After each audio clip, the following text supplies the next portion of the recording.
नमस्कार दोस्तों, मैं अजीत कुमार शर्मा अपने YouTube चैनल पर आपका स्वागत करता हूं। आज हम अपना फर्स्ट टॉपिक परसेंटेज स्टार्ट कर रहे हैं। इस टॉपिक में मैं आपको प्रीवियस ईयर के क्वेश्चन कराऊंगा जो लगातार वर्षों से पूछे जा रहे हैं, और हमें सिर्फ वही क्वेश्चन करने हैं और उन्हीं की प्रैक्टिस करनी है। हमें और कुछ डीप में जाने की ज़रूरत नहीं है, हम सिर्फ उन्हीं की प्रैक्टिस कर। सबसे पहले मैं आपको कुछ इम्पोर्टेंट परसेंटेज वैल्यू बताना चाहूँगा जिन्हें हमें याद रखनी है। सबसे पहली परसेंटेज वैल्यू है आपकी 1/2। अगर हम 1/2 का मतलब होता है 50%। जहाँ हमें 50% दिख जाए उसका मतलब हमें 1/2 लगाना है। दूसरी वैल्यू है आपकी 1/3।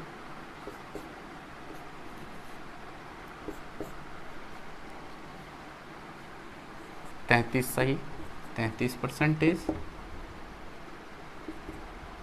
33 सही, 1/3%। तीसरी वैल्यू है आपकी 1/4।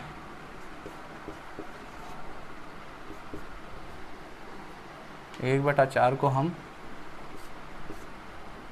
25% बोलते हैं।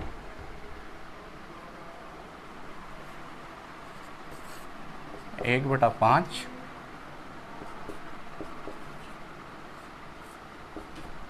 20%।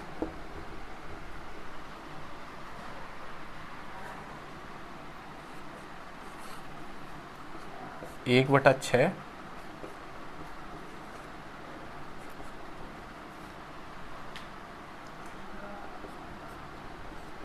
50/3।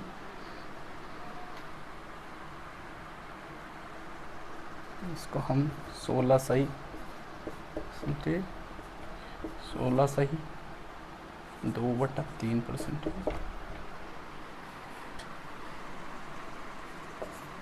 1/7 को हम लिखते हैं 14.28% या 14 सही, 2/7%। 1/8 इसको अगर हम काटेंगे तो 4 दूनी 8 है 25, 12.5%। इसको हम 12 सही 1/2,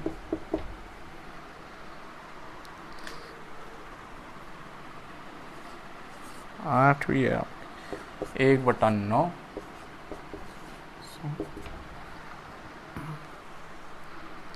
11%। 11 सही 1/9%।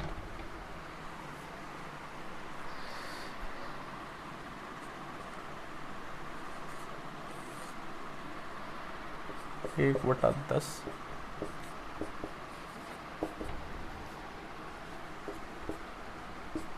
10%।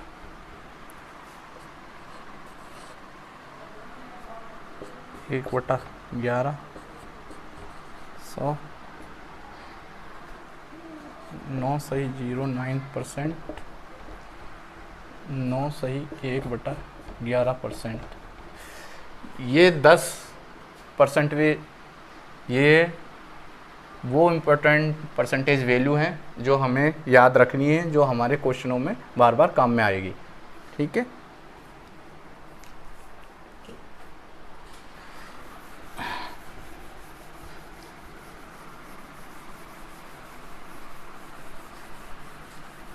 अब मैं आपको टॉप 25 वो क्वेश्चन कराने जा रहा हूँ जो प्रीवियस ईयर में लगातार पूछे जा रहे हैं, और हो सकता है मैं इसका पार्ट 2 भी बनाऊं। तो पहला क्वेश्चन है आपका, एक नगर की जनसंख्या में प्रति वर्ष 10% की वृद्धि होती है। यदि वर्तमान जनसंख्या 20,000 है तो अगले वर्ष इसकी संख्या कितनी होगी। क्वेश्चन आपका कह रहा है कि कोई गांव है जिसकी जनसंख्या 20,000 है, उसमें हर वर्ष 10% की वृद्धि होती है। कहने का मतलब आज इस गांव की जनसंख्या 20,000 है, एक साल बाद में इसमें 10% की वृद्धि हो जाती है। एक तरीका तो है 20,000 का 10%, 2,000। हमें इसी तरीके से क्वेश्चनों को हल करना है एग्ज़ाम में, हमें फास्ट, बिल्कुल फास्ट तरीके से करना है। तो जनसंख्या कितनी आई एक वर्ष बाद? 22,000। दूसरा तरीका है इसका 20,000 गुणा में 110 बटा में 100, 2 जीरो से 2 जीरो गए, 11 दूना 22, 22,000।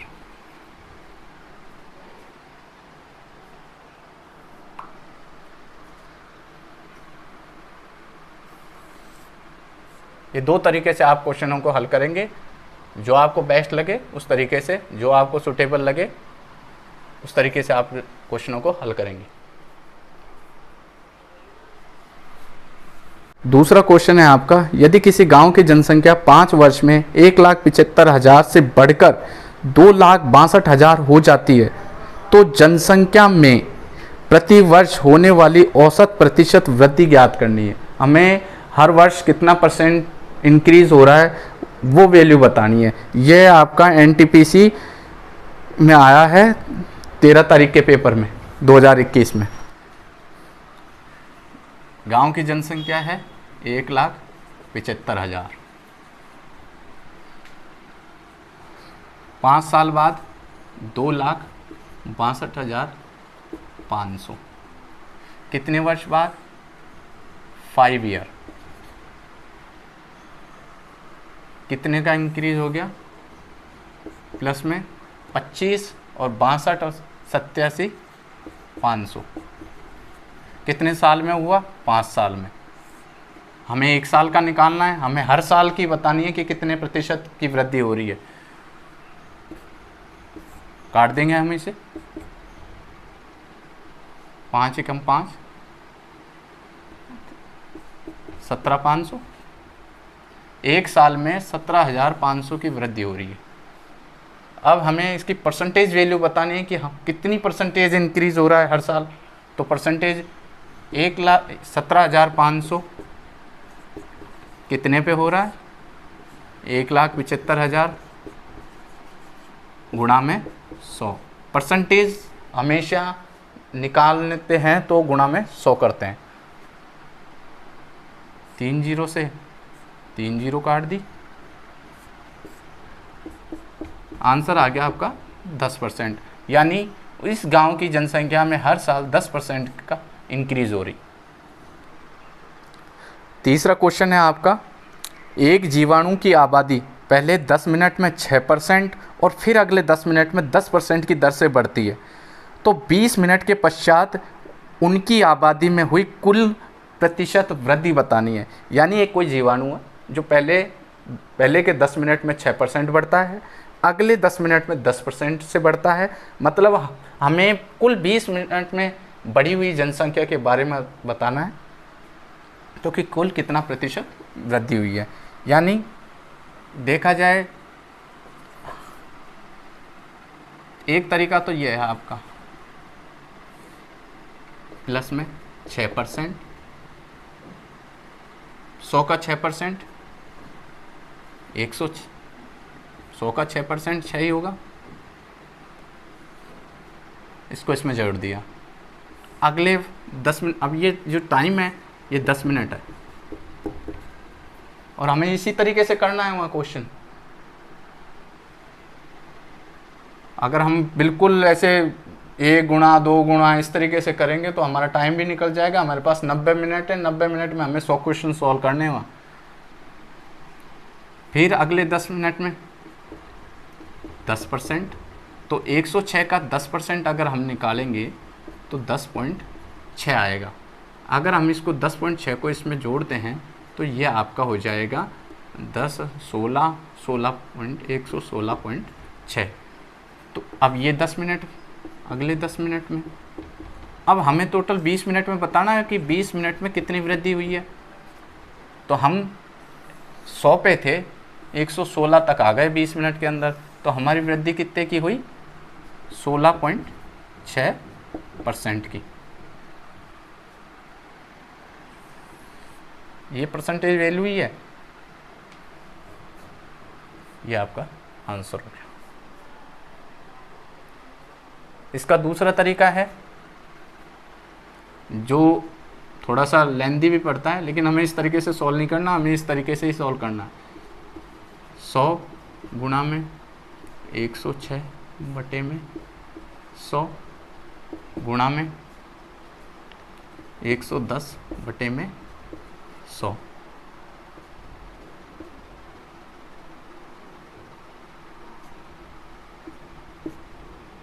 गुणा कर लेंगे, यही आने वाला है।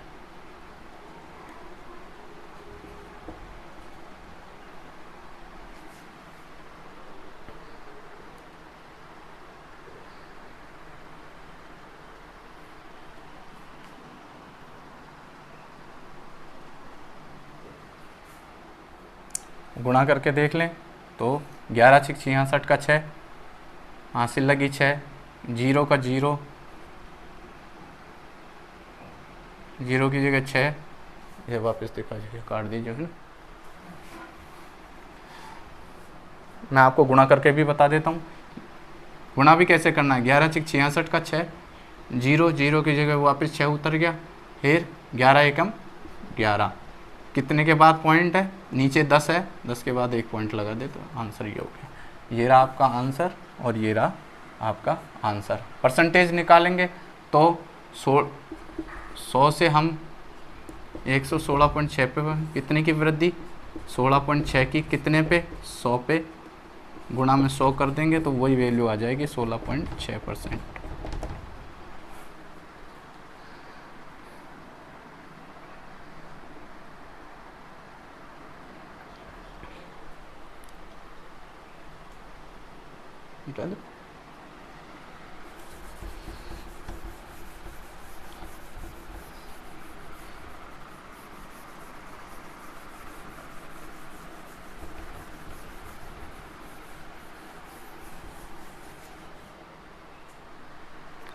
चौथा क्वेश्चन है आपका, एक कस्बे की जनसंख्या 10,000 है। यदि पुरुष जनसंख्या में 5% और महिला जनसंख्या में 10% की वृद्धि होती है तो जनसंख्या 10,800 हो जाती है। कस्बे में महिलाओं की वर्तमान संख्या कितनी है? कहने का मतलब एक कोई गांव है, उसमें जनसंख्या है आपकी 10,000, इसमें मेल और फीमेल, पुरुष भी हैं और महिला भी है। पुरुष की जनसंख्या में 5% की वृद्धि होती है, 5% की वृद्धि होती है, और महिला की जनसंख्या में 10% की वृद्धि है। और इस वृद्धि के बाद टोटल जो जनसंख्या है वो 10,800 हो जाती है। तो 10,000, पहले 10,000 थी, फिर 10,800 हो गई, कितने की वृद्धि हुई? 800 की। अब इसकी भी एक परसेंटेज निकालेंगे तो 800 की वृद्धि कितने पे? 10,000 पे। परसेंटेज चाहिए हमें, परसेंटेज में चाहिए तो 2 0 से 2 0, 2 0 से 2 0, 8% की वृद्धि हुई है। ठीक है, ये कुल वृद्धि है, कुल जनसंख्या पे वृद्धि है। ये मेल, ये फीमेल की वृद्धि है। ठीक है, मेल की 5% की वृद्धि, फीमेल की 10% की वृद्धि और टोटल 8% की वृद्धि। 10 में से ये हमेशा, अगर ये ऐसा चक्र बनेगा तो हमेशा एक वैल्यू इससे छोटी होगी और एक वैल्यू इससे बड़ी होगी। 10 में से 2, 5 में से 3, 3 और 2 5, 5 से 10,000 कितना? 2 बार। और हमसे क्या पूछा गया है? महिलाओं की जनसंख्या पूछी है हमसे। महिलाओं की जनसंख्या बतानी है, वर्तमान जनसंख्या, वृद्धि वाली नहीं, वर्तमान पूछिए। तो महिला कहाँ है? 3, 1 की वैल्यू कितनी आई? 2000, तो 3 की वैल्यू कितनी हुई? गुणा में 2000 बराबर 6000।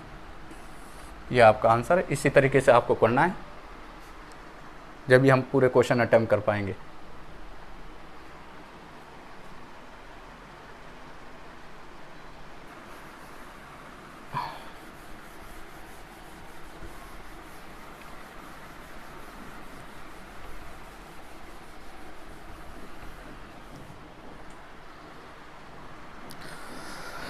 पांचवा क्वेश्चन कह रहा है कि एक शहर की जनसंख्या में प्रतिवर्ष 10% की वृद्धि होती है। वर्तमान में इसकी जनसंख्या 1000 है।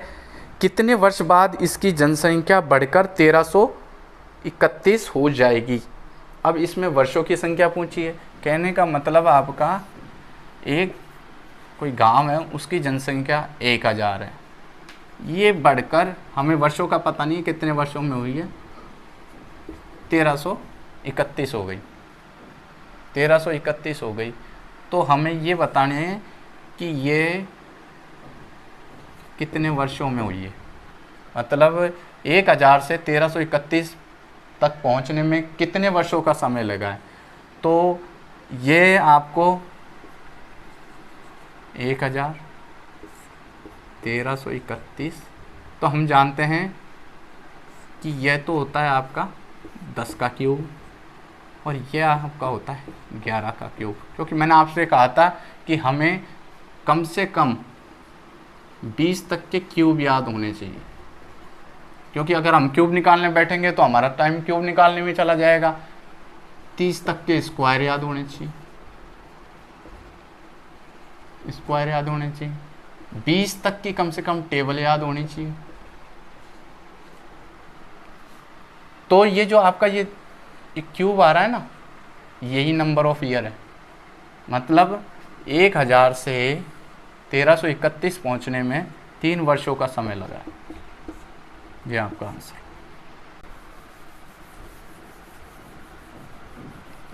एक कस्बे की 5% जनसंख्या किसी महामारी से मर गई और बची जनसंख्या में 8% घबराकर कस्बे छोड़कर चले गए। यदि कस्बे की कुल जनसंख्या अभी 88,274 है तो शुरुआत में कस्बे की कुल जनसंख्या ज्ञात करो। कहने का मतलब किसी गांव की जनसंख्या 100 थी, उसमें से 5% मर गए, ठीक है, और बची जनसंख्या 95, 5 मर गए, 95 में से 8% भाग गए, डर के भाग गए।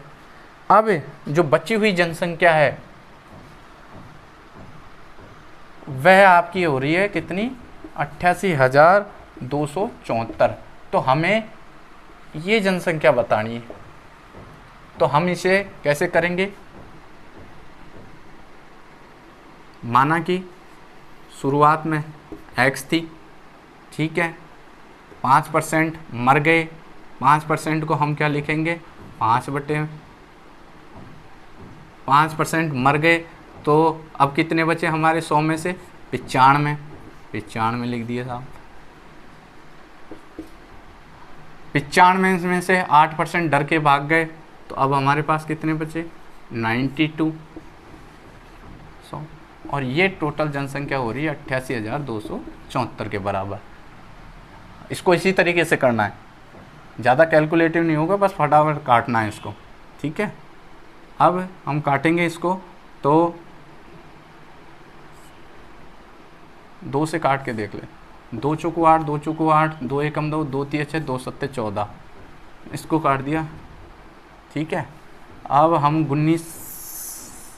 19 से काटते हैं। 19 5 95, 19 दूना 38, 19 दूना 38, बचे कितने? 6, 19 3 57, बचे 4, 19 दूना 38, बचे 5, 19 3 57, इसको काट देंगे। 23 दूना 46, 23 एकम 23, 23 एकम 23, ठीक है।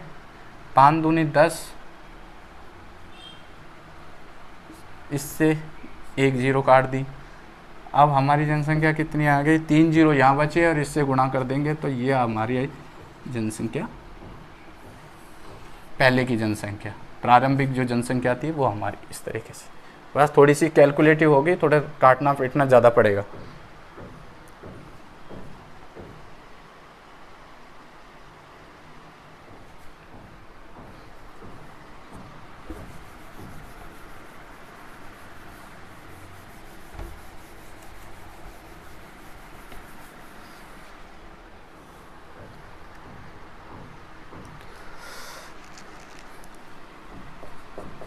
सातवां क्वेश्चन है आपका, एक शहर की आबादी में लगातार 2 वर्षों में 10% और 20% की वृद्धि हुई, किंतु तीसरे वर्ष 25% की कमी हुई।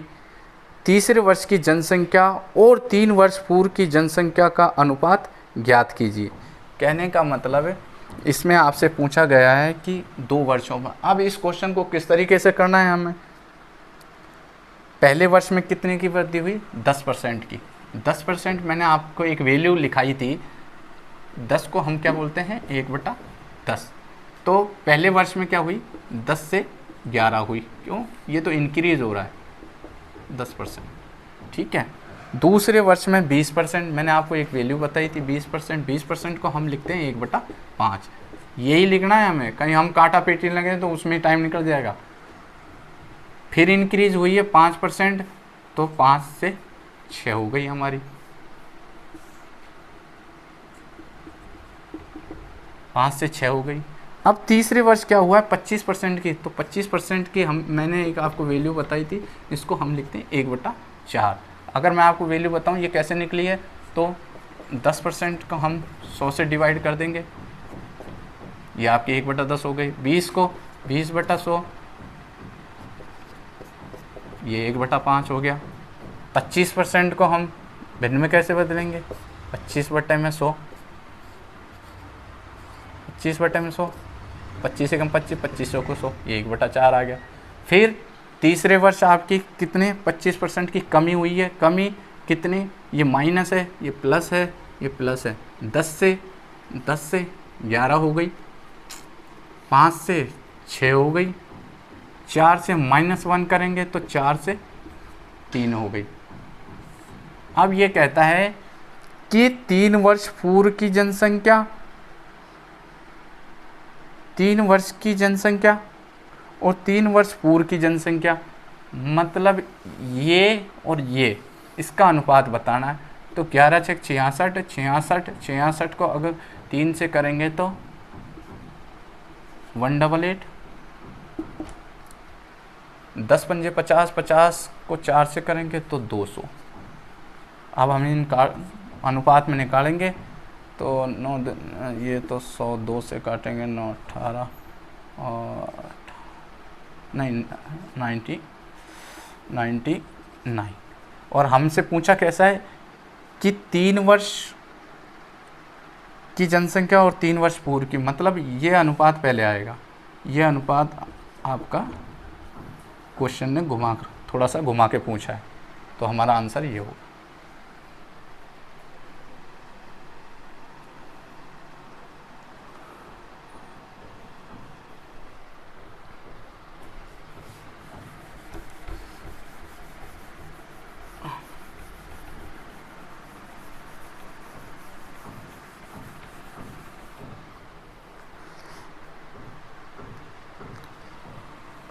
आठवां क्वेश्चन है, एक शहर की 62% जनसंख्या शिक्षित है, यदि शहर अशिक्षित लोगों की जनसंख्या 24,567 है तो शिक्षित लोगों की संख्या कितनी होगी।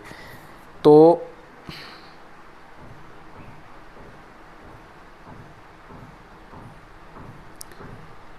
कितनी होगी, ठीक है। तो क्या कहा गया है कि एक कोई शहर है जिसकी जनसंख्या 62% जनसंख्या आपकी, 62 में 100 में से 62% तो शिक्षित है, और बची कितनी 38, ये आपकी अशिक्षित हो गई, ये आपके एजुकेटेड और ये आपके नॉन एजुकेटेड।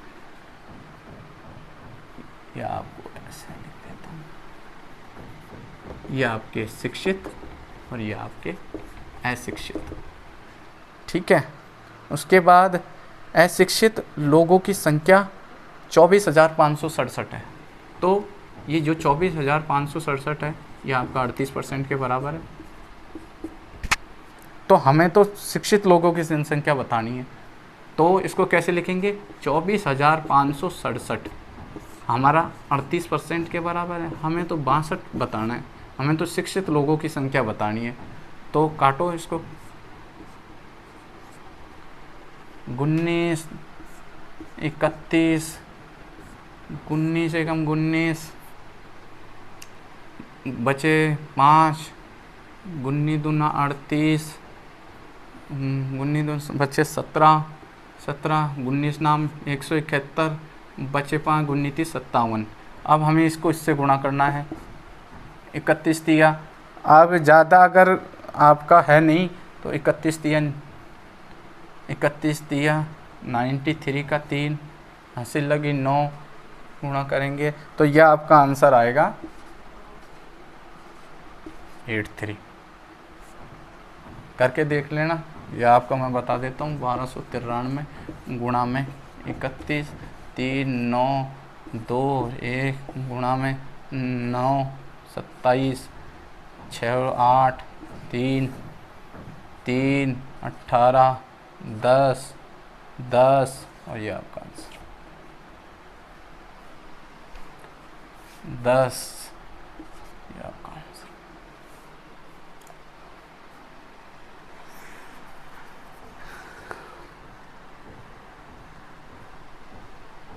हमें ये लिखने की ज़रूरत नहीं है। ये हमें तो सिर्फ इतना सा है कि क्वेश्चन ने क्या पूछा है और क्या दिया है। इसने डायरेक्ट दिया है कि भाई 62% लोग शिक्षित हैं, तो कितने परसेंट अशिक्षित, और अशिक्षित की संख्या दी हुई है कितने हैं? 24,567। कितने हैं? 38%। हमें तो 62 चाहिए, बस डायरेक्ट कैलकुलेशन करनी है, बस ऐसे करना है। लेकिन वो प्रैक्टिस से आएगा।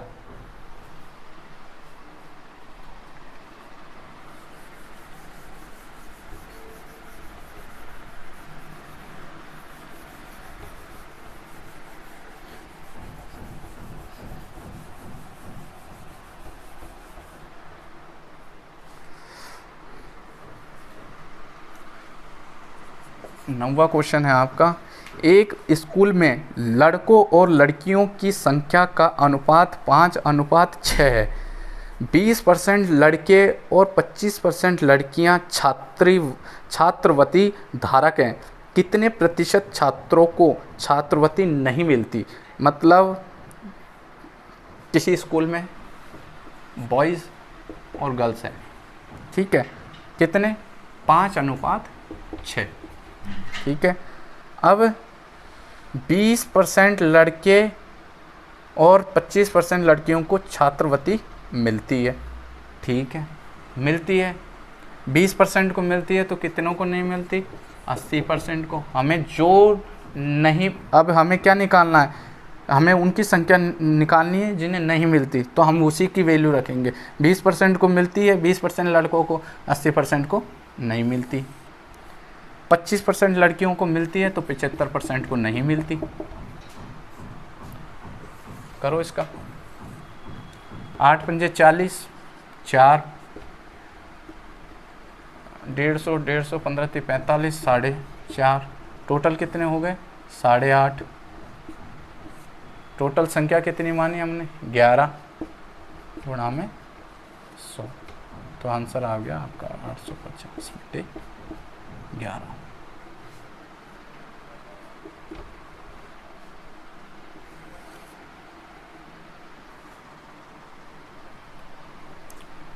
बॉयज़ और गर्ल्स का अनुपात हो गया 5:6। 5 तो बॉयज़ हैं, 6 लड़कियां हैं।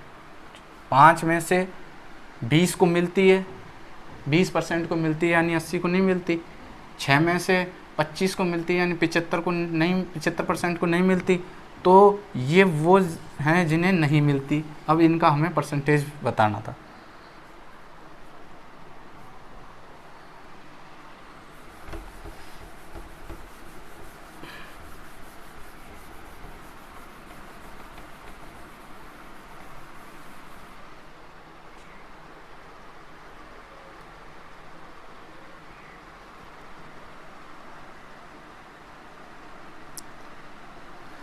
10वां क्वेश्चन है आपका, एक कक्षा में 82% छात्र उत्तीर्ण हुए, उनमें से 2% छात्रों को पुनः परीक्षा की श्रेणी में रखा गया।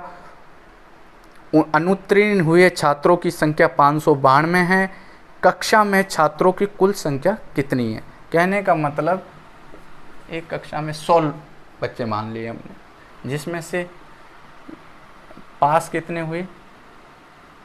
पास हुए आपके 82%।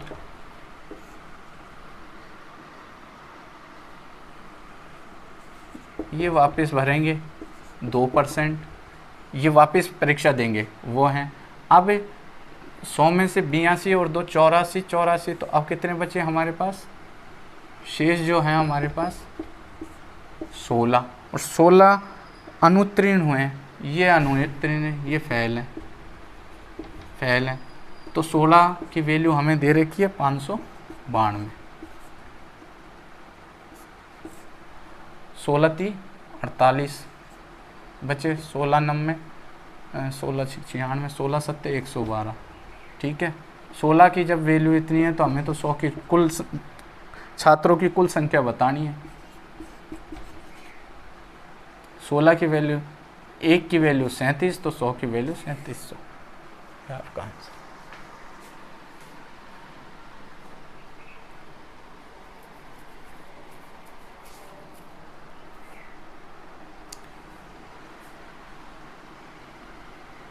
हमने कक्षा में छात्र मांगे 100%, 100% में 82 पास हो गए, 2% वापस एग्ज़ाम देंगे, तो 84 को 100 में से लेस करेंगे तो जो बचे हैं वो फेल हो गए। फेल कितने हुए? 16। 16 की वैल्यू हमें दे रखी है क्वेश्चन में 592। 592, 16 से हम 592 को गए, 1 की वैल्यू आ गई 37, तो 100 की वैल्यू हमें तो कुल संख्या जो हमने मानी थी ये कितनी हुई? 100 बराबर 3700।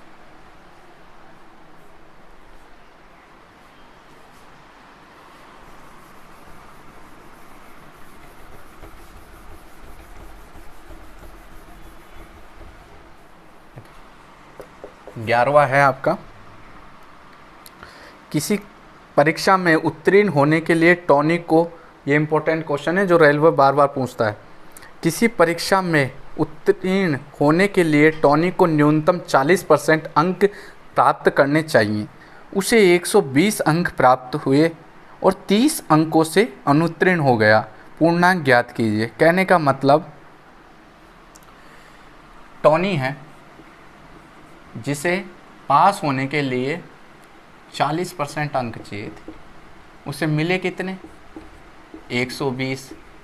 कितने से फेल हो गया? 30 अंकों से। 30 अंकों से, यानी अगर वो 30 अंक और लाता तो उसके 40% अंक पूरे हो जाते। तो 150 की वैल्यू, अब ये कितने हुए आपके? 150। 150 की वैल्यू 40% के बराबर है, तो हमें तो 100% चाहिए। हमारा तो 100 का होता है, 100% का होता है। तो 2 5 75, 5 7 35 और 375।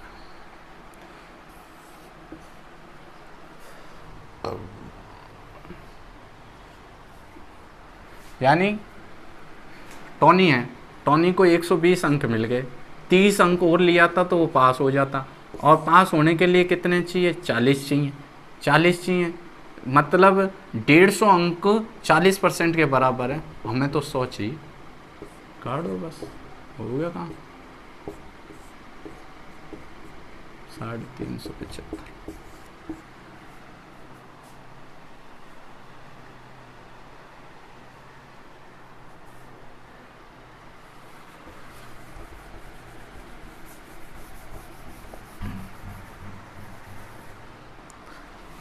बारहवां क्वेश्चन है आपका, रवि और राजेश ने एमटेक प्रोग्राम में प्रवेश लेने के लिए एक प्रवेश परीक्षा में भाग लिया। रवि को राजेश से 8 अंक अधिक मिले। जो रवि है उसे राजेश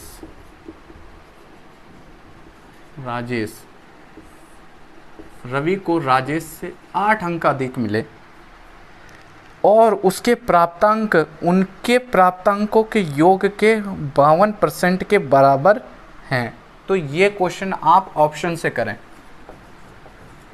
इससे ज़्यादा डीप न जाएं, कैलकुलेटिव ज़्यादा हो जाएगा। हम ऑप्शन से करेंगे। पहला ऑप्शन है हमारा 104 और 96, ठीक है।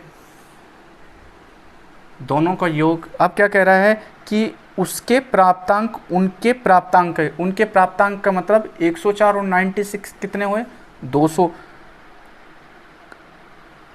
उनके प्राप्तांकों के योग के मतलब रवि का जो प्राप्तांक है इन दोनों के प्राप्तांकों के योग के 52% के बराबर है। तो 52 दूना 104, तो यानी 104 फर्स्ट ऑप्शन ही हमारा सही है। हम दूसरा ऑप्शन भी लेके देख लेते हैं। जैसे हमने दूसरा है हमारा 100 और 92। दूसरा ऑप्शन है 9, ये कितना हो रहा है? 192। 192 का हम 52% निकालेंगे, ये तो कैलकुलेटिव हो जाएगा। कैलकुलेटिव हो जाएगा जो इसके 100, भाई इसको 50% भी मान के चलते हैं तो 89, इसको 50% करते हैं तो 9 दूनी 18, 96 और 2% और निकालते हैं तो हम 2% और निकाल दें तो 19 दूना 38, यानी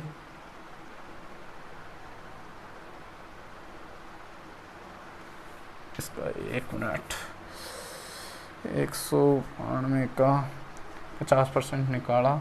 192 का 50% अगर हम निकालते हैं तो 96, फिर 192 का 2% निकालते हैं तो गुणा में 2% निकालते हैं तो 2 दूनी 4, 2 नाम 18 का 8, 80 लगी 1, 2 एकम 2 और 1 3, 3.84 होता है। 3.84 जो आपका 99.84 हो रहा है, लेकिन ये तो 100 है, यानी ये ऑप्शन गलत है। ऐसे ही आपका ऑप्शन फर्स्ट ही सही होगा।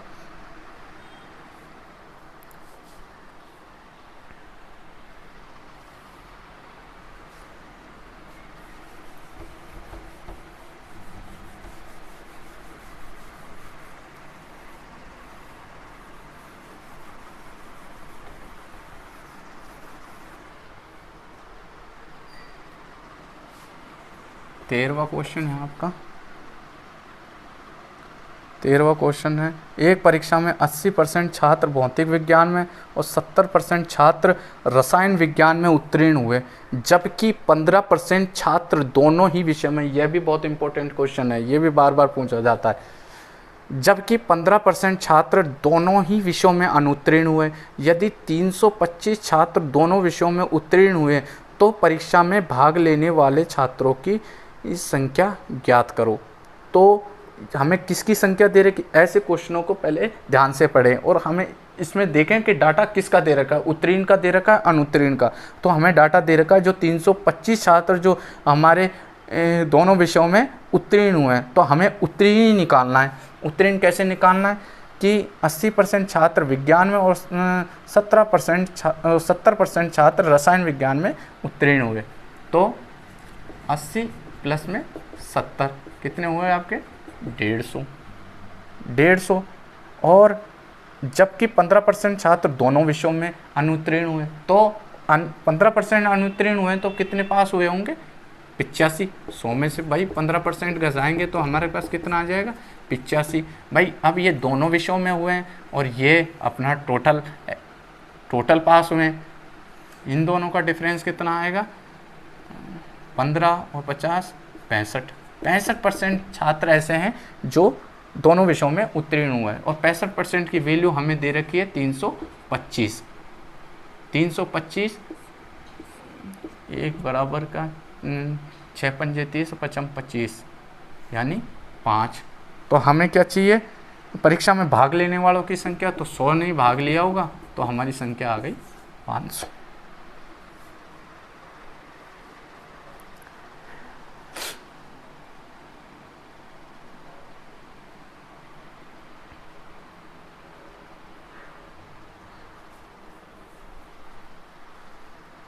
एक बार और फिर बता देता हूँ। कोई परीक्षा थी, उसमें एक भौतिक विज्ञान में 80% लोग पास हुए, दूसरा था आपका रसायन विज्ञान में 70% पास हुए, टोटल कितने हो गए 150% पास हुए, ठीक है। और ऑल ओवर अगर क्लास में देखा जाए तो 15% फेल हुए दोनों विषयों में, तो पास कितने हुए होंगे ओवरऑल 85%। तो अब इन 150 तो दोनों विषयों में हुए हैं और ओवरऑल देखा जाए तो 85% हुए हैं, तो इन दोनों का डिफरेंस कितना है, वही आपके उत्तीर्ण हुए हैं। कितना 65%। 65% की वैल्यू दे रखी है 325, एक की वैल्यू 5, तो हमारे जो 100% होता है उसकी वैल्यू 500, यानी इतने ने एग्ज़ाम दिया होगा।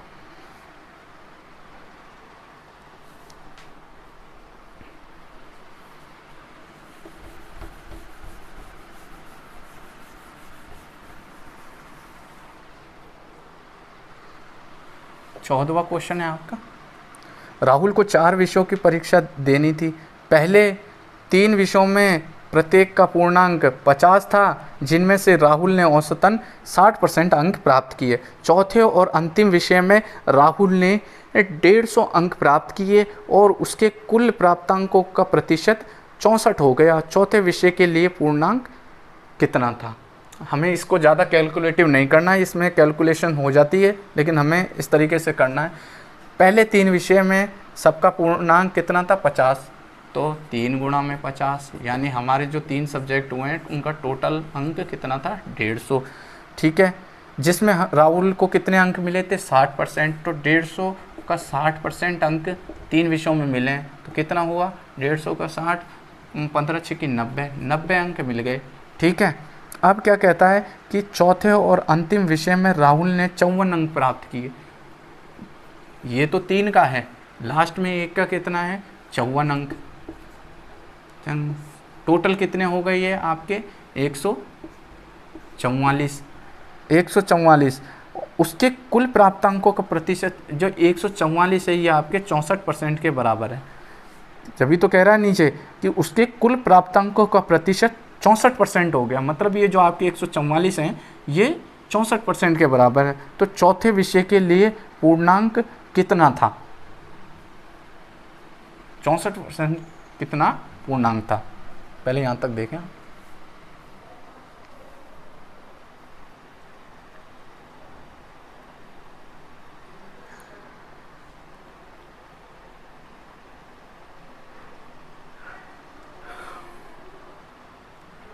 इसको ऐसे समझे आप, 3 विषय, एक विषय 50 नंबर का, 3 विषय आपके 150 नंबर के, ठीक है। 150 में से हमें 60% अंक मिले, कितने मिले 90। एक चौथा कोई सब्जेक्ट था जिसमें हमें 54 अंक मिले। 54 अंक मिलते ही हमारा जो टोटल प्राप्तांक था वो 64% के बराबर हो गया, 64% के बराबर हो गया। तो हमें तो 100% चाहिए होता है, ठीक है। तो एक बार 16 से काट के देखते हैं, 4 से काट लो पहले, तो काटो तो 4 एकम 4, 4 छिकी 24, 4 तिया 12, 4 छिकी 24, 4 चौकू 16, 9 चौकू 36, 25 से 25 नंबर 225।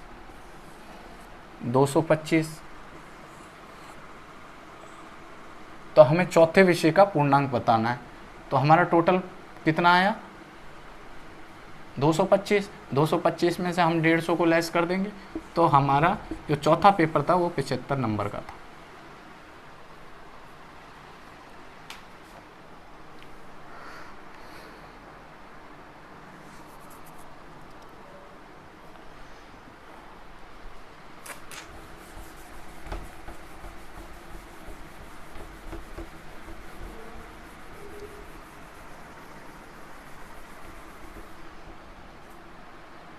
पंद्रहवां क्वेश्चन है हमारा, यदि मोहन को भौतिक विज्ञान में 72% अंक और रसायन विज्ञान में 68% अंक प्राप्त हुए, तो यह मानते हुए कि दोनों विषयों की भारिता वेटेज समान है, मोहन को दोनों विषयों में मिलाकर मिलने वाले प्रतिशत अंक ज्ञात कीजिए। कहने का मतलब मोहन को भौतिक विज्ञान में मिले 72% अंक और रसायन विज्ञान में मिले 68% अंक। अब तो ये मानते हुए कि दोनों विषयों की पारिताएं समान है, कहने का मतलब ये जो भी अंक आए हैं, ये जिनमें से भी आए हैं उनके वेटेज समान है, तो हमने 100 नंबर का मान लिया कि 100 में से 72 मिले होंगे, और 100 में से पारिताएं समान बता रहा है ना, तो 100 में से 72 आए, एक में आए 100 में से। तो अब क्या पूछ रहा है कि दोनों विषयों को मिलाकर प्रतिशत अंक बताने, तो दोनों को मिला के बता दो। 70 70 140 और नीचे 100 200 गुणा में 100 2 70% अंक टोटल मिले उसे।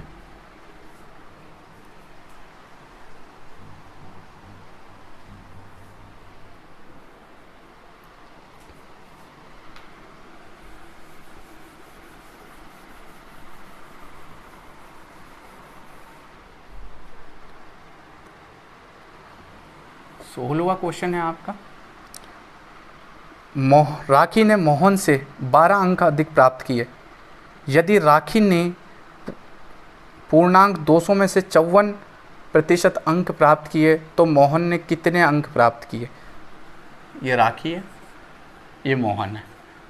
क्वेश्चन कहता है कि राखी ने मोहन से 12 अंक अधिक प्राप्त किए, प्लस में 12 नंबर, ठीक है। अब यदि राखी ने 200 में से 54, राखी जो है 200 में से 54% अंक प्राप्त करती है, तो 200 का 54% यानी 108, 54 दूना 108।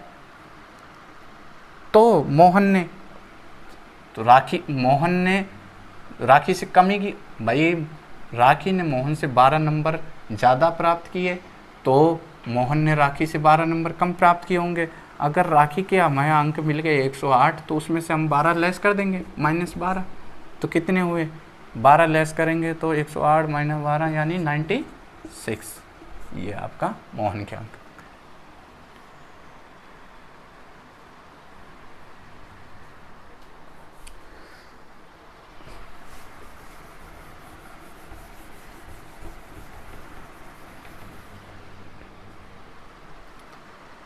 सत्रहवां क्वेश्चन है आपका। एक छात्र ने किसी परीक्षा में 65% अंक प्राप्त किए, परंतु आहिरता अंकों में 20% अंक कम थे। दूसरे छात्र ने उसी परीक्षा में 80% अंक प्राप्त किए और ये अंक आहिरता अंकों से 5% अधिक थे, तो परीक्षा का पूर्णांक क्या है?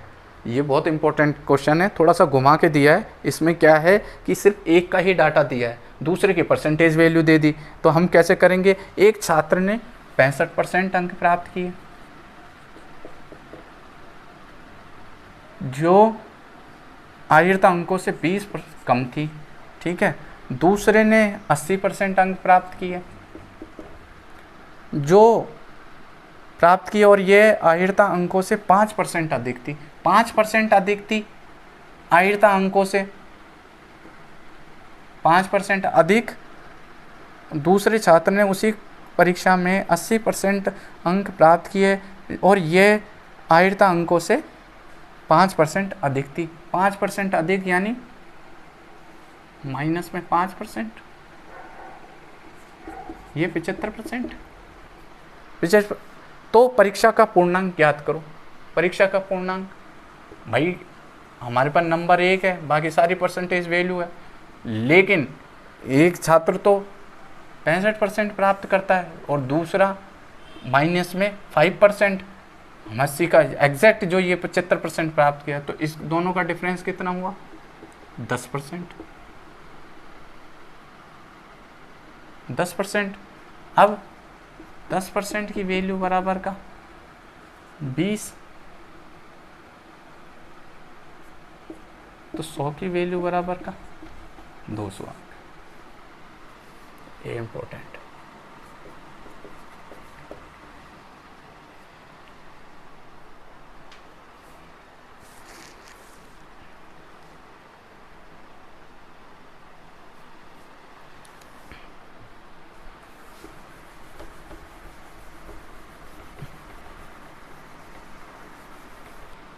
अठारहवां क्वेश्चन है आपका।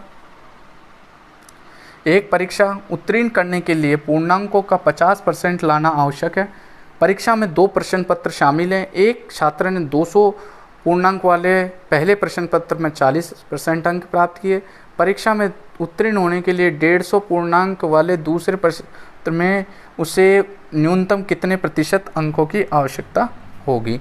कहने का मतलब उसके पास 2 सब्जेक्ट हैं या 2 परीक्षाएं। पहली आपकी 200 की है जिसमें आप 40% आ गए, गुणा में 40%, 200 का 40% कितना हुआ 80। दूसरी है आपकी उत्तीर्ण होने के लिए एक परीक्षा करने के लिए पूर्णांकों का 50%, मतलब ओवरऑल हमें चाहिए 50%। तो अब दूसरी परीक्षा हमारी 150 ये टोटल कितनी हो गई 350 का ओवरऑल हमें चाहिए 50% पास होने के लिए। 350 का 50% कितना होता है 175।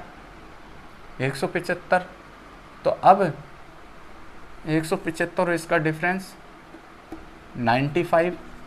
अब हमें इसकी बतानी है उसे न्यूनतम कितने प्रतिशत, तो प्रतिशत में बदलेंगे तो ये जो आपके 95 आए वो कितने में से आए 150 में से। तो 95 150 का कितना परसेंट है 2 3 3 3 9 3 दूनी 6 लगभग 64% लगभग।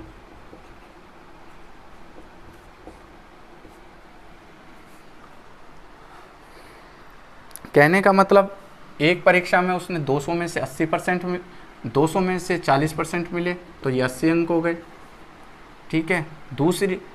दूसरी परीक्षा में उसे 150 में से कितने अंक चाहिए कि ओवरऑल उसके 50% अंक आ जाएं। 50% यानी दोनों सब्जेक्टों को योग कितना हो गया 350 का 50% अगर हम निकालेंगे तो 175 में से हम 80 तो एक सब्जेक्ट में पहले ही लिया है, दूसरे सब्जेक्ट में हमें कितने चाहिए 95 और 95 का अगर हम परसेंटेज बनाएंगे तो 95 किस में से आए 150 में से, तो कितना आया 64%। हम सेकंड सब्जेक्ट में हमें 64% अंक लाने होंगे जब हम टोटल दोनों विषयों में 50% प्राप्त करेंगे।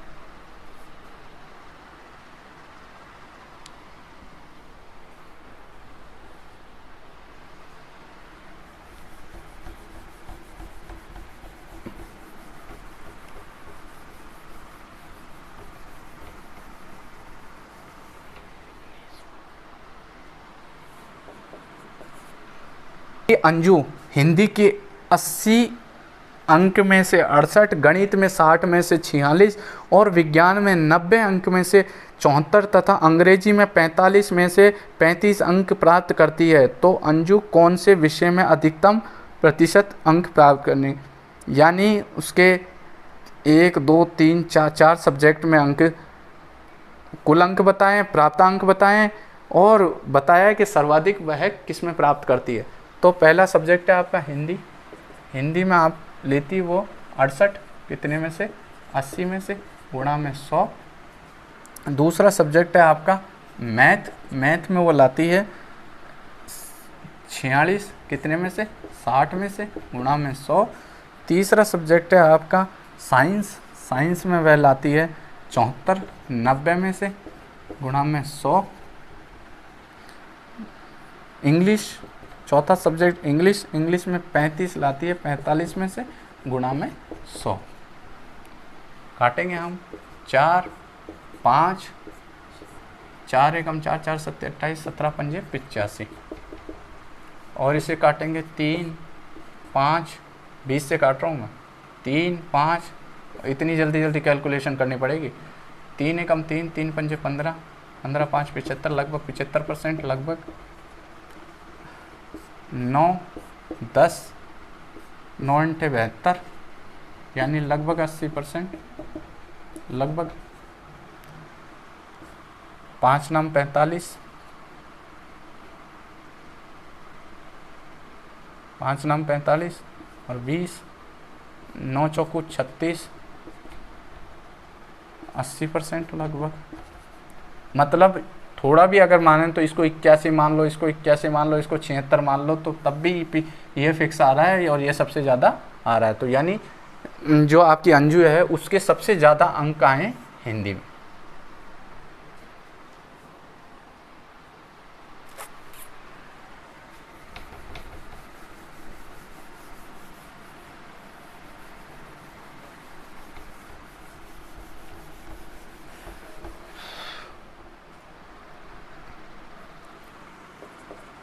बीस, एक परीक्षा में 85 में से 40 छात्रों ने 50% से कम अंक अर्जित किए और 50% से कम अंक प्राप्त करने वाले छात्रों की संख्या का 50% अंक या उससे अधिक अंक प्राप्त करने वालों की संख्या से अनुपात बताना है। यानी 85 छात्र हैं, उसमें से 50% से कम और 50% से कम से अधिक, ठीक है, जिसमें से 40 छात्रों ने 50% से कम अंक प्राप्त किए। तो 40 छात्र ऐसे हैं, तो 85 में से 40 गए तो यहाँ 45। तो अब इसने पूछा क्या है कि किस किस का अनुपात पूछा है, ये 8 आपका 9 अनुपात क्या पूछा है इसने कि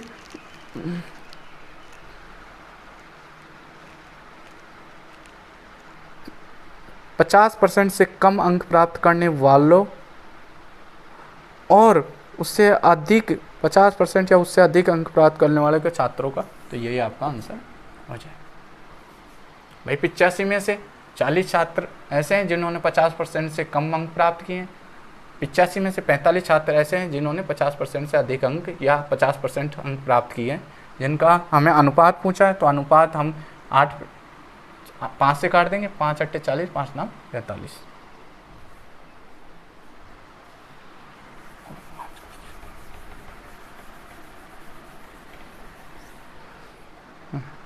एक परीक्षा में दुर्बा को 70% अंक मिले, एक अन्य परीक्षा में उसने 25 में से 20% अंक प्राप्त किए। यदि उसका कुल प्राप्तांक 78% है तो पहली परीक्षा में अधिकतम अंक क्या थे। यानी दुर्बा है जिसके पहली और सेकंड परीक्षा, ठीक है, पहली में उसने 70% मिले, दूसरी में उसे 25 में से 20 मिले, 25 में से 20 अंक मिले। यानी इसका हम परसेंटेज यहाँ निकाले हैं तो 25 चौको 100 यानी 80% अंक मिले। और उसे ओवरऑल पूरी परीक्षा में यदि उसका कुल प्राप्तांक 78% है तो पहली परीक्षा में उसके अधिकतम अंक कितने थे। तो बस कर दो, 2 8 1 अनुपात 4। अब 4 बराबर का हमें एक सेकंड परीक्षा के बारे में दे रखा है कि 25 में से, तो 4 बराबर का 25, तो 1 4 से काटेंगे तो 1 बराबर का 4 6 6 को 24 और 6.25। तो पहली परीक्षा का बताना है अधिकतम अंक कितने थे, गुणा में 6.25, यानी आंसर आपका 6.25। एक परीक्षा में उसे 70% अंक मिले, दूसरी में 25 में से 20 अंक मिले जिसका हमने परसेंटेज वैल्यू बना लिया, 78% आया। ओवरऑल हमें पूरी परीक्षा में 78% अंक मिले। हमने ऐसी गुणा कर दिया, इसका करके देखा तो 2 और 8, उसको फिर हमने काट लिया 1 और 4। 4 की वैल्यू हमें अधिकतम वैल्यू दे रखी है, 4 की अधिकतम वैल्यू कितनी थी, 25 अंक थे अधिकतम अंक। 4 से काटा 1 बराबर 6.25, हमने पहले एग्जाम की वैल्यू निकाल के देख ली 6.25, ये आपका आंसर।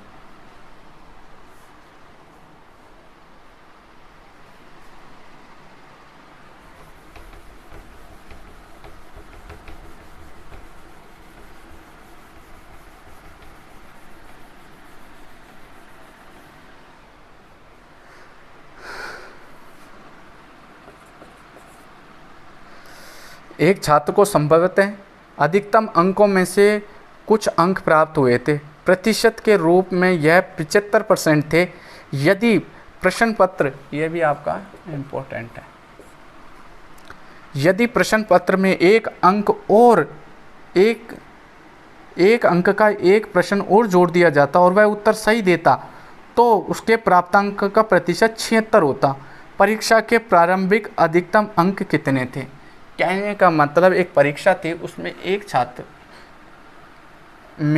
छात्र को 75% अंक, तो 75 को हम लिख देंगे कितने, 3/4। जब 25 की वैल्यू 1/4 है तो 75 की वैल्यू 3/4, और हमें कुछ नहीं दे रखा तो हम इसको x मान लेंगे। ठीक है, ये हमारे प्राप्तांक और ये हमारे अधिकतम अंक।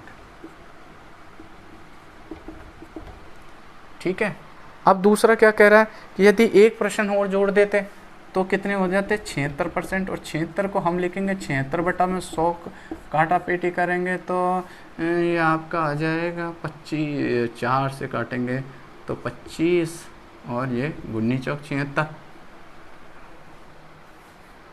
19 चौक 76। ठीक है, तो यदि हम वैल्यू बनाना, अब इसको कैसे करेंगे हम कि 3x में से एक अंक, एक प्रश्न और जोड़ दिया, वो भी सही हो गया, 4 अंक में भी एक, तो हमारी वैल्यू कितनी, प्राप्तांक कितने हो गए, इसमें से 25। अब हम x की जगह ऐसी कौन सी वैल्यू रखें जो 3 से गुणा करने पर 1 को जोड़ने पर 19 आ जाए, इधर 4 से गुणा करने पर 1 जोड़ने पर 25 आ जाए। तो आपके अगर आप 1 रखते हो तो 3 एकम 3 4, 2 रखते हो तो 3 दूनी 6 और 1 7, अगर 3 रखते हो 3 3 9, और आप 5 रखते हो 5 3 15 और 1 16, 6 रखते हो 6 3 18, 6 3 18 और 1 19, 6 चौको 24 और 1 25, 25। x की वैल्यू हमारे पास 6 आ गई, तो हम अधिकतम, क्वेश्चन में क्या है, परीक्षा में प्रारंभिक अधिकतम अंक बताने थे, तो 4 गुणा में 6 यानी 24, ये आपका आंसर।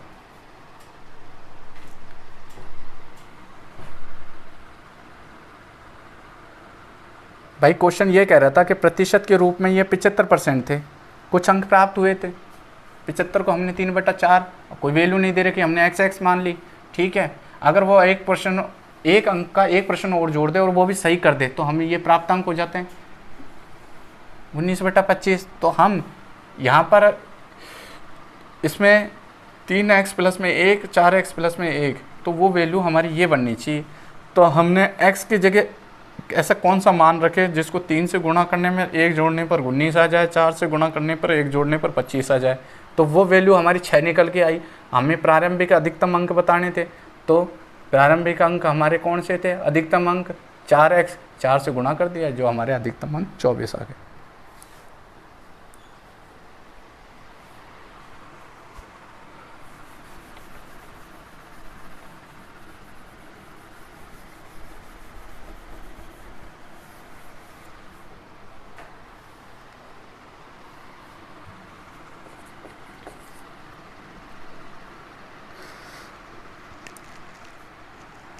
कक्षा 10 के छात्रों के लिए एक परीक्षा आयोजित की गई। 96% छात्र पास हुए और 50% असफल रह गए। कितने प्रतिशत छात्र उपस्थित हुए थे? यानी हमें क्या दे रखा है, 96% छात्र पास हुए और 50% यानी 100 थे। कक्षा 10 में हमने 100 मान लिए, जिसमें से पास कितने हुए, 96%। फेल कितने होंगे, भाई 96 पास हुए तो 100 में से 96 गए तो 4% फेल। 4 की वैल्यू हमें दे रखी है 50, तो 1 की वैल्यू कितनी है, 1% की वैल्यू कितनी, 12.5, और टोटल कितना था, गुणा में 100 माना था, 12.5, 1250। इन्होंने एग्ज़ाम दिया, 100 में से 96% पास हुए, 4% फेल हुए। 4% की वैल्यू हमें दे रखी 50 छात्र, 1% की वैल्यू 12.5, 12.5, 100 की वैल्यू 1250।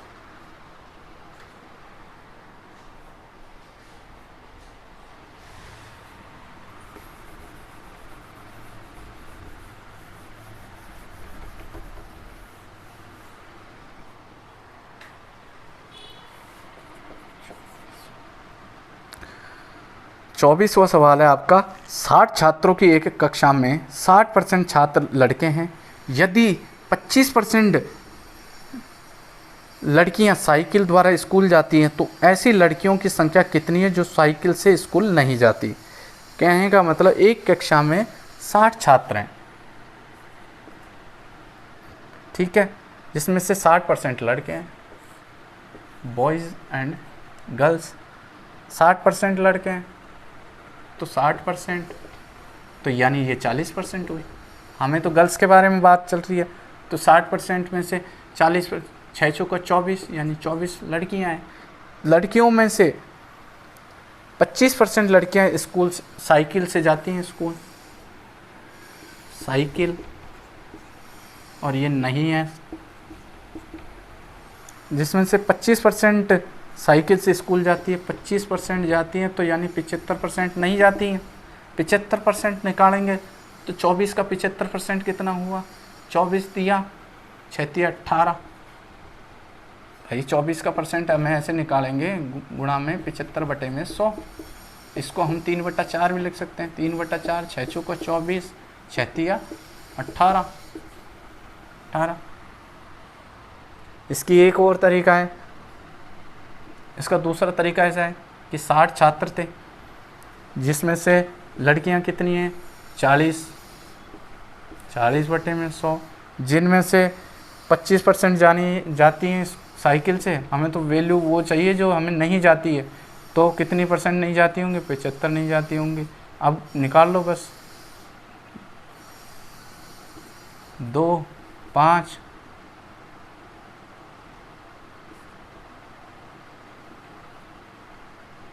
4 और ये 3, 20, 20 दिया 60, 3 दूनी 6, 6 दिया 18।